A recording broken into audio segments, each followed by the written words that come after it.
Hello, everyone. Welcome to Post-Secondary Psychology, a podcast dedicated to exploring the vital intersection of mental health and post-secondary education.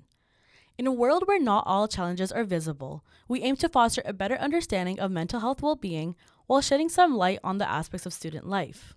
Join us as we explore a wide range of subjects spanning from ADHD, depression, and anxiety to the educational settings found within classrooms, campuses, and societal contexts. Throughout this podcast, we'll not only examine the psychological conditions themselves, but also discuss how they manifest in the lives of university and college students alike.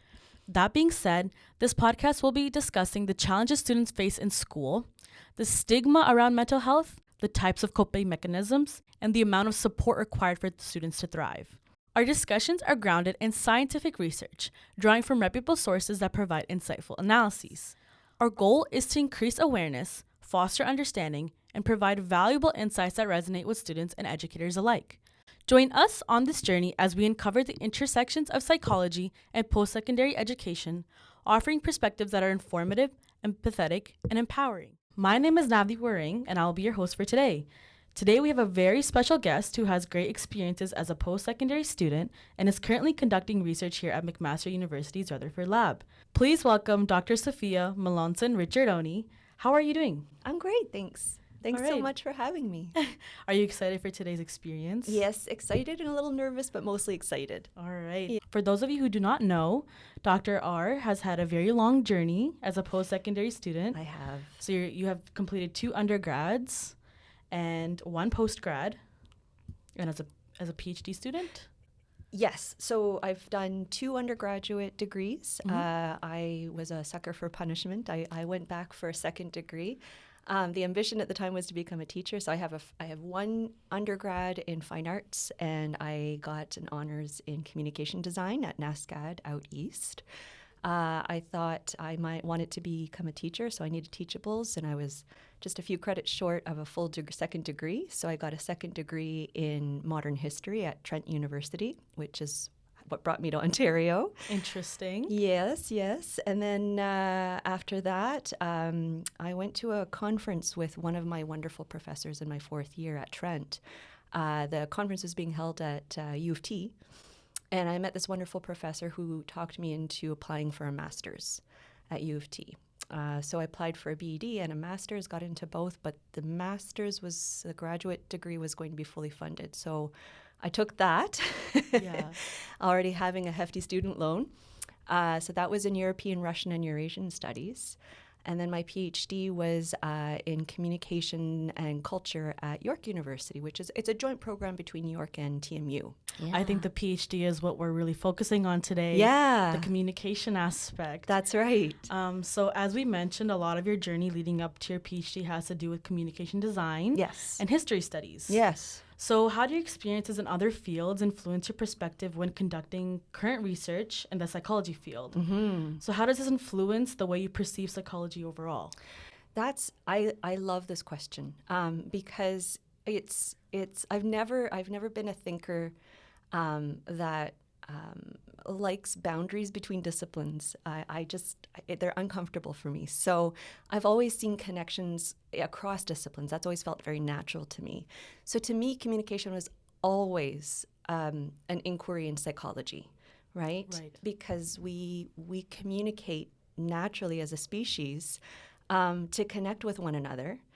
And the impact of that connection has really, really beneficial psychological effects. We are social species. We need that connection. And in fact, our fitness is dependent upon our ability to connect through communication on an emotional level, on a psychological level. So to me, it's always been an inquiry into the different ways that we have evolved to communicate better. And psychology has always been my answer. Right. So that whole journey has led you here to study psychology and the way people communicate with each other. That's right. Very interesting and a very long time. A long, windy path, yes. Yeah. Which, honestly, a lot of students feel pressured to know what they want to do. Yes. And I think talking to you personally, I feel more comfortable with looking at options and what I want to do and not feeling rushed in that decision. I like that. Yeah, so I hope a lot of people can, take a breather, take it step by step and see where they want to go. It's really important, I think I remember being in my early 20s and feeling like I was much older than I really was. Hindsight is always 20/20. You always have a better sense of where you were in the past when you're, looking at yourself from the vantage point of the future. And I would say that I felt the same kind of pressure. And I didn't know exactly how I was going to translate a fine arts degree with an emphasis, in honors in communication design into a full-fledged career. And that made me anxious. I remember that. And I think that's why I took the more practical route of going into education. I wanted to be an educator. Right. And I don't think I would have found the path that I have found had I not gone through those growing pains. So I think that the growing pains are natural. Mm-hmm. But I will say from experience that if you follow, it's a balance between pursuing your goals, the things that are meaningful to you, that give you a sense of purpose, while being open to whatever comes your way. That gets you where you need to go. And the minute you stop listening to that little voice in your mind telling you this could be a really good thing for you, that's when you get into trouble. If you're pushing too hard in a direction that doesn't feel like it wants to move, sometimes that's an indication to take a step back and reassess, and that's okay. Right. It could be a much happier life for you if you listen to that little voice. Yeah. Of reason. It's definitely interesting to hear about that. Mm-hmm. And I think a lot of people can relate to having a backup plan or something that's more practical, but like you listen to your heart and here you are. So having a mix of both, I guess, is healthy. Yeah, you're right. Left brain, right brain. Yeah. They talk to each other. So just let them listen to each other and follow your intuition. It never steers you wrong. Moving on, Dr. R has been working alongside Dr. Mel Rutherford at his Rutherford Lab. Correct. Here at McMaster University. Yeah. So can you please share what you're currently working on here at McMaster's Rutherford Lab? I can tell you a little bit about it. It's still in development, and we haven't been able to crunch the data yet. So I can't tell you a lot. What I can tell you, what I can share, is that we are really interested in looking at what can be learned on TikTok, what can be learned with regards to people's behavior on TikTok. And specifically, we're looking at a phenomenon called young male syndrome. And young male syndrome is informed by life history theory, and it's a phenomenon that is studied often in evolutionary psychology. And it posits that young men that are in their peak reproductive years, so usually between 15 to 35, are more likely to take on more risky behaviors, be more aggressive. And I don't want to say sexist, but maybe compared to their older selves, they may have more sexist ideologies when it comes to interpreting their relationships with women. And research has kind of established that, to varying degrees, this happens, right? Mm-hmm. It's a natural, we are a very sentient species, but we're also, still part of the biological world. And so we follow the same kind of natural principles as any other organism. So that's what we're looking at is, what can we learn about young men's behavior on TikTok? What does it say about their ideologies, their belief systems? And if we know where they reside, roughly, which state in the U.S., we tried Canada, but we can't get the details pertaining to where people reside. But if we can map out, what we would call young male syndrome scores based on their TikTok behaviors, and we can isolate it to a location, we can use demographics to see if their living circumstances are both harsh and unpredictable. Because life history theory tells us that people that grow up in really harsh and unpredictable circumstances are more likely to enter the pubescent period earlier so young men, we posit, would enter this young male syndrome phase of their existence a little younger, and therefore would be more likely to become young fathers. So the demographics could help us confirm whether this phenomenon has any merit. Wow. Very Yeah. in-depth. Yeah. Which, of course, is required when you're doing a research study. Yes. That's very interesting how you take the demographics and align them with your theory. We're going to try. Yeah. Yeah. And so, as we've talked about, this is a connection between social media, digital technology, and the effects on, I guess, young males in this situation, which we can also transcend to students here at Mac or any other post-secondary education level. So I understand that a lot of your research, even in your PhD, revolved around the influences of digital technology on human cognition, language use, reasoning, and patterns of thought. So what were the main takeaways from your research in your PhD? Yeah. Well, my PhD was quite a bit different. It wasn't involving evolutionary psychology at all, but it was still very much integrated with questions that one would ask in psychology. So my big question was, what effect do Twitter bots, the content, not necessarily Twitter bots themselves, but what effect does the content posted by Twitter bots have on political discourse in contemporary life? So this is looking at the impact of social media on cognition and patterns of thought. And I didn't know at the time when I started that journey that there is a subfield dedicated entirely to analyzing the impact of social media or technology in general on cognition, and it's called media psychology. So I think that this is probably the direction that I'm going to take my work. That'll be my niche moving forward. And what I learned through my dissertation was that, yes, indeed, the content that is posted by bots has a significant degree of influence on the nature of the discourse because we're a collaborative species, we cognate collaboratively too. Right.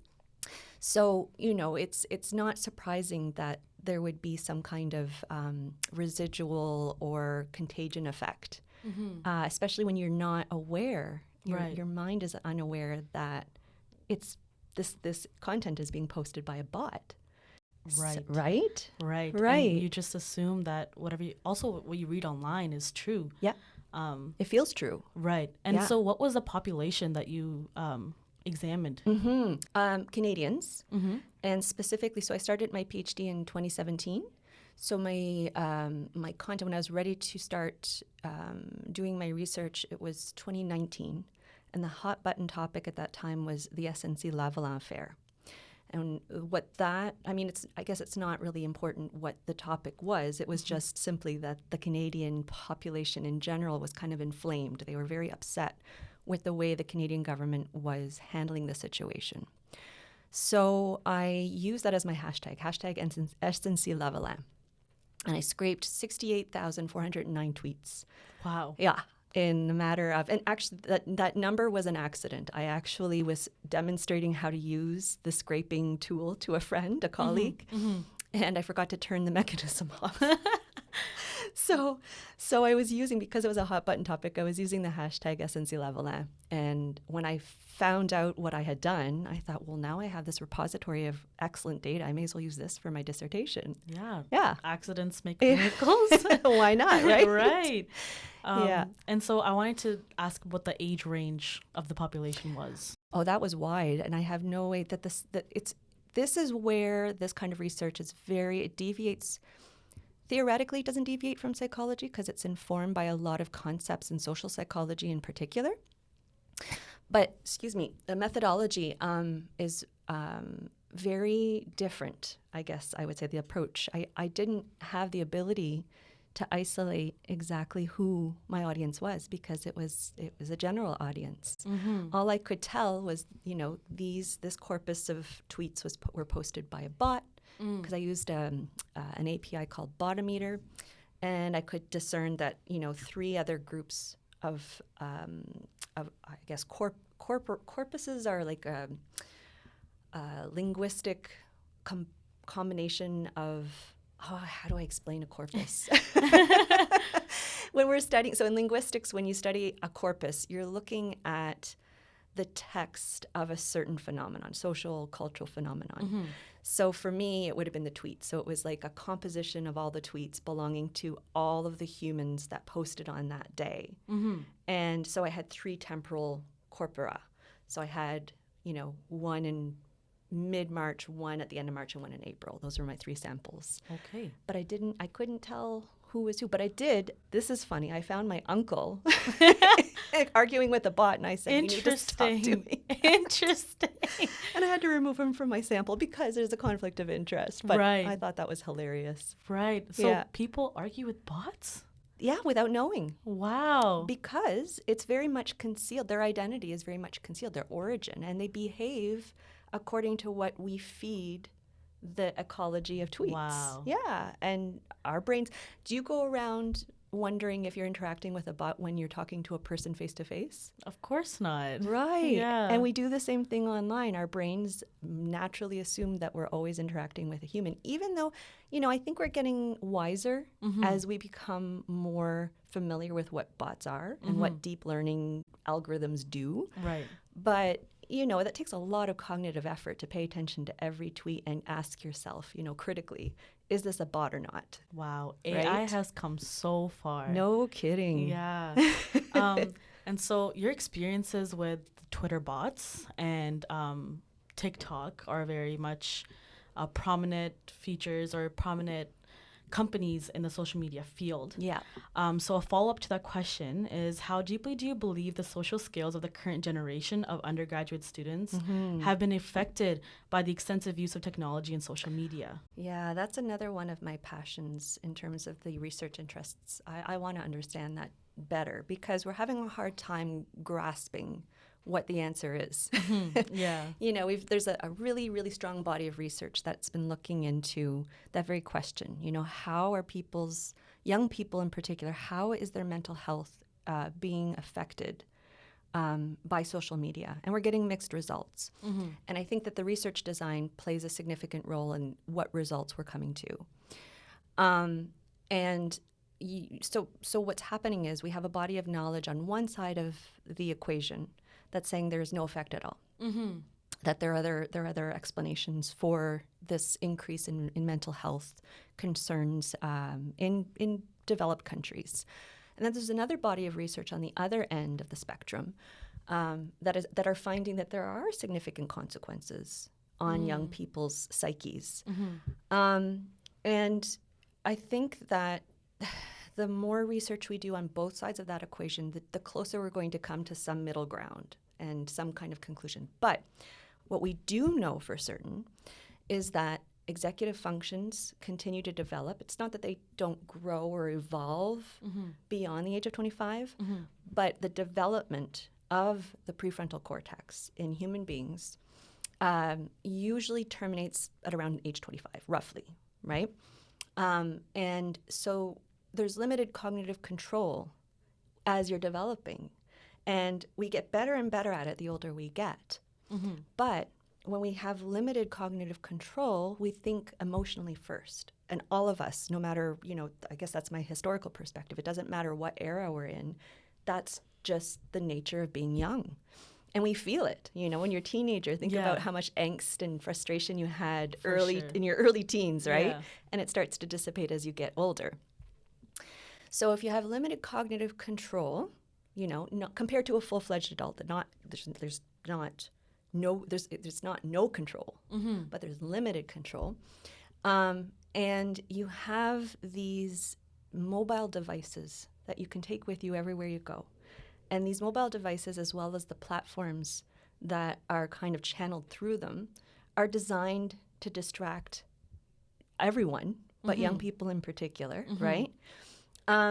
And let's say you're a young person in university, first year university. You're trying desperately. You have goals. Like, that's the thing I've noticed about young people. They have goals. Yeah. They want to accomplish things desperately. Yeah. And they want to be engaged with the wider world. But what happens is all human beings tend to overestimate how well they handle multitasking For sure. right? Activities. For sure. Yeah. So what happens is you set the goal of doing well on an exam. So you sit down at your computer and you have all of your strategies in place and you're in the flow, and then suddenly you get a notification. Yeah. And it doesn't matter if it's a loud notification or if it's just a vibration. Even having your phone, studies have shown, even having your phone present leads to internal mental distraction. Wow. Yeah.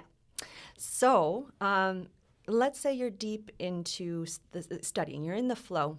That requires a lot of cognitive effort. That requires that you're dedicating your attention exclusively to the task of learning. You are working to retrieve information that is already known, that you've stored in long-term memory, and you're trying very hard to synthesize what you know with what you're learning. Right. And that takes a lot of resources. It sounds like it takes a lot of effort. It takes a lot of effort. Yeah. That's why not everybody makes it through university. You know, that's why it feels so good when we get to the end. Right. Because it's an accomplishment. But if, let's just say, hypothetically, you're having a spat with a roommate and you get a notification and the thought that your roommate might be trying to take a dig or be passive aggressive, let's just say hypothetically, right? That populates in your mind as a possibility. Right. How likely are you to leave that notification alone? And definitely not leaving it alone. Yeah. It makes me angry, right? Exactly. When we do fight, I respond right away. That's right. You know? So that is very true. Right? And also when your phone is around, you want to pick it up. You want Always. to check. Just in Always. case if there's something, you know, maybe my mom texted me. Yeah. Even if I have the notifications off, I still want to check. Yeah. Yeah. And I think FOMO is still a real thing. Yeah. Very much so. Yeah. Yeah. And that was not FOMO was, we didn't call it FOMO, but it was definitely a thing when I was young, but not to the same extent, I suspect. Yeah. I'm just speculating, but I feel like it's not the same. It's easier to feel it because Yeah. everything is posted everywhere. Yeah. Like, oh, look what we're doing. And like, oh, I wish I was there. Like, Yeah. I'm missing out. So very much prominent in our culture. Yeah. For sure. But it's not just a cultural thing. I feel like, I suspect that, and this is part of my research, this is what I want to kind of resolve is, you know, we know developmentally, you know, between the ages of 15 and 21, our peers play a very significant role in our socialization, in our sense of well-being, in learning more about ourselves. We need sounding boards Yeah. of our age Exactly. that are going through similar things. Yeah. And so, you know, that's why, you know, if something happens, if a rift happens in our friendship groups, our circles, it feels like the end of the world when we're like 17, 18. Yeah. And I don't think that goes away when you're in university, you know. University is still a formative period in our lives where we need our social relationships. You always need your social relationships, but Yeah. particularly so when you're leaving the nest for the first time and you're, you know, venturing out on your own, your friends kind of are your proxy for family. So it makes sense to me, but you're always on, you know? You don't ever have any relief from that social network, right? Yeah. So if things are much going so. bad, it doesn't Yeah. feel good all the time. And a lot of us are really young when we do come. So some of us are 17. Yeah. Even like mostly 18, but like some of us are 17 Yeah. coming into university. Some of us have to move out, so we don't really have that family support. So you're Yeah. right. Friends are what we rely on. Yeah. And if you do, you know, for a week say, you know, I'm going to focus on school. I'm not going to, you know, go out. I'm not going to hang out this week. It's a stir. You do feel that pressure to hang out and pressure to socialize. And keep that phone accessible so that Yeah. you can stay in the loop when you can't be there in person. Exactly. Yeah. Which is kind of why people don't delete social media or don't remove that distraction. They Yeah. want to be kept in the loop. They do. Yeah. Yeah. Yeah. So I know we touched on a lot of like the negative aspects of social media and technology, but it definitely has improved our quality of life and made the transition to online learning, for example, during COVID lockdown. It was much easier to achieve due to technology progression. Yeah. So what are your thoughts on online learning Yeah. and a lot of students that have grown accustomed to it? Yeah. Well, okay. So I never like seeing things I like seeing them in gradients. I don't like seeing them in black and white. So, you know, there are certainly some disadvantages, of course, because, well, okay, full disclosure, Navdeep has been in my class. Right. And she was always present. Yeah. And so could you imagine doing our class not in person? Online exclusively? Honestly, there have been a few times Yeah. where I did have to do it online. Yeah. I'm never focused. Right. Yeah, it's like it's the Fridays in the Yeah. evening. Sometimes, the weather's bad or, you have to go home for the weekend. Yeah. Sometimes I don't even get to like watch it on time. Yeah. Or I don't have the full focus on that aspect. So I miss the valuable, insights and learning things that you've provided on Fridays. You're not immersed, right? Exactly. But would you and I probably have been able to develop a rapport to the same extent that we have now, do you think? Probably not. Yeah. That means I don't see you every week. Yeah. Right? I don't get to develop that connection or say hi and ask about what you did over the weekend. That's it. So it's just the social aspect is not there. Exactly. Yeah. Exactly. So I think that's what people miss out on if they rely exclusively on online learning. But at the same time, I see the other side of the equation as well. I see that, we're not so much offloading all of our learning to technology. We're collaborating with technology in new ways. And what I do love about having things accessible online is that let's say you're having a rough day during a lecture. You're in the lecture hall, but you're tired and you're less focused. You're just trying to stay awake because you're catching COVID, maybe. Right. You can go home once you're feeling better and revisit that content. And I love that. I do really like that. And we also have a Slack group. Yes. And that I have noticed in the last 4 years, I'm able to develop a rapport with those who don't come to class regularly. And it gives me an opportunity to coach them. Right. And they know that they can reach out to me and others, and each other. So, I see some advantages to learning online. I think hybrid is the best way to go. Right. Yeah. It is that it's a give and take almost. You do realize that you can be at home, so then you don't come to class. Yeah. But then you can use Slack or the Echo 360 to catch up on those things. That's right. So although you may not be missing on learning, you may be missing on the social aspects. Yep. But I also see the benefit for people who struggle with mobility issues. Right. So I love that it's accessible. It makes things accessible to those who may miss out a lot. Yeah. If we didn't have those resources at our disposal. So for sure. Yeah. Not just thinking about the general population, but everybody else included. Yeah. Absolutely.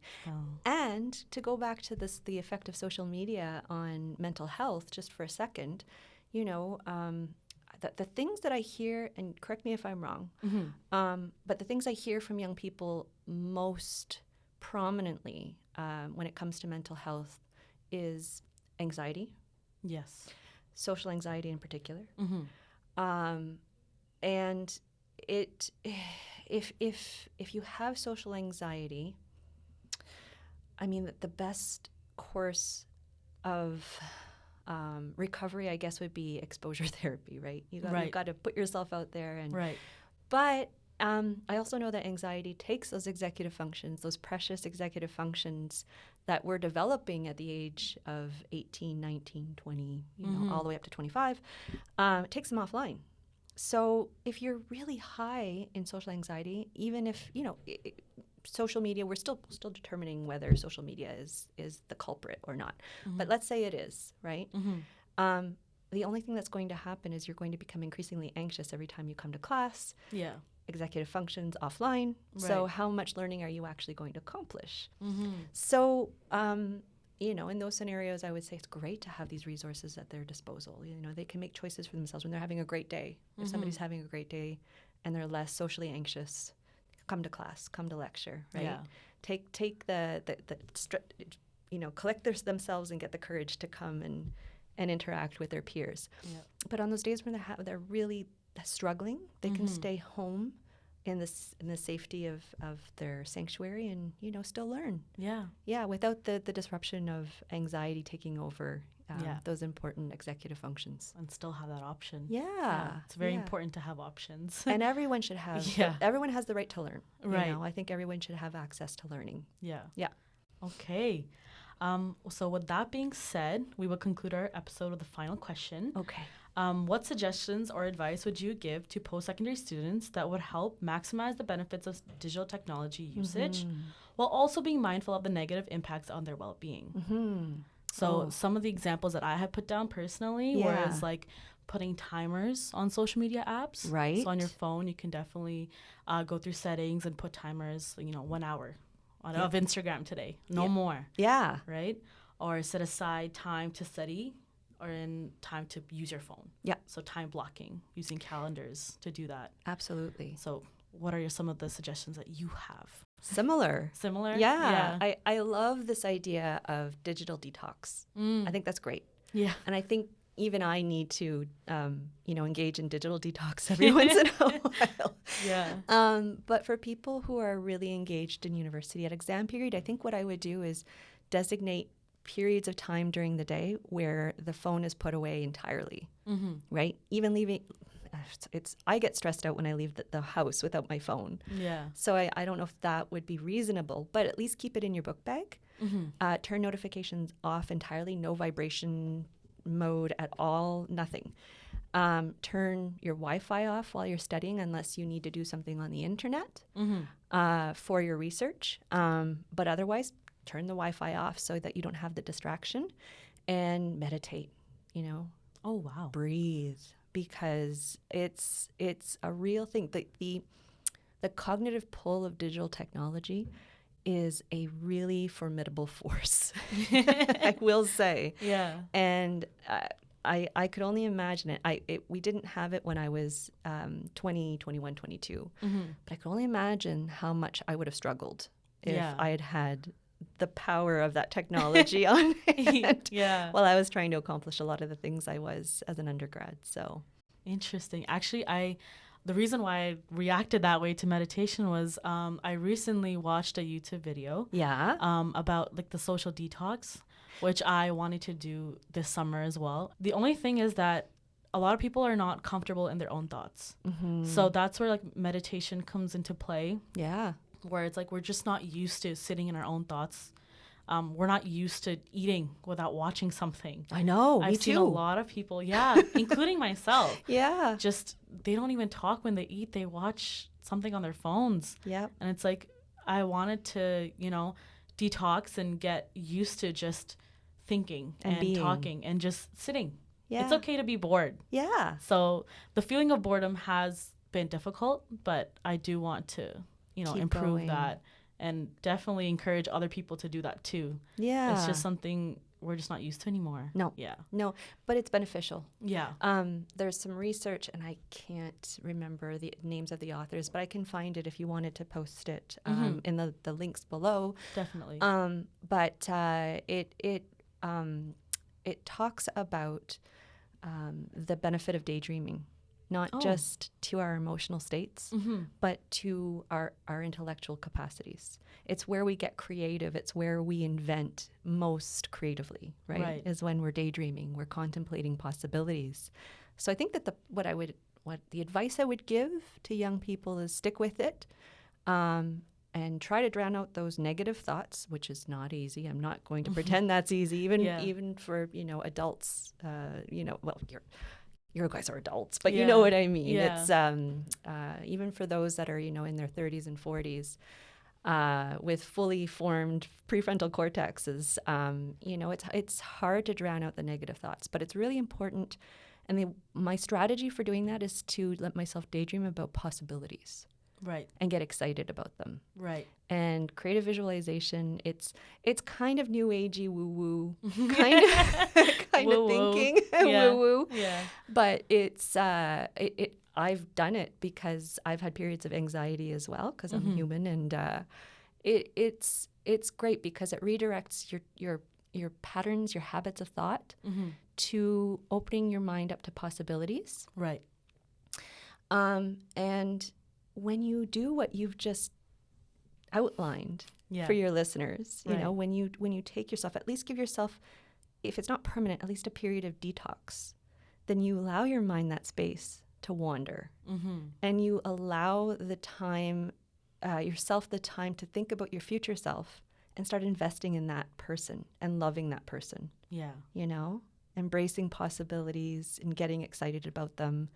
And that makes you excited about life, gives you a sense of purpose and a direction and meaning and all of those wonderful positive psychology things that we talk about in class, you know, self-esteem, self-worth, all of those really important things because you're connecting with yourself. Yeah. In a meaningful way. It is. It's a lot of people would argue that, you know, you don't need to completely remove it or you don't need to detox it, but it's that addiction. It's that, like, you know, your phone's right there, you can pick it up and you can check. So just removing that overall can give you that sense of developing who you are, as you mentioned. So take that time out. Take that month or two and then slowly reintroduce it back into your life. And develop habits so that you have the time when you can go online and be present online, but your brain knows how to limit it and reap the benefits of in-person interactions free of the distraction, you know, free of that, I guess, that servitude to your phone, to your social media, to that need to be connected all the time.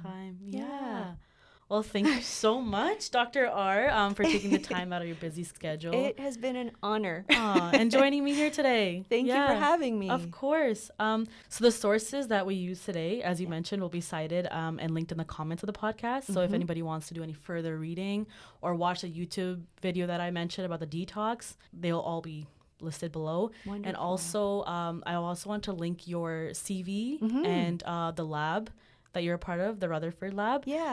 Also underneath so that they can keep up with what you guys are doing. That'd be great. And introduce themselves to your PhD as well. Oh, great. So thank you so much once again for joining us on our first podcast here with Post-Secondary Psychology.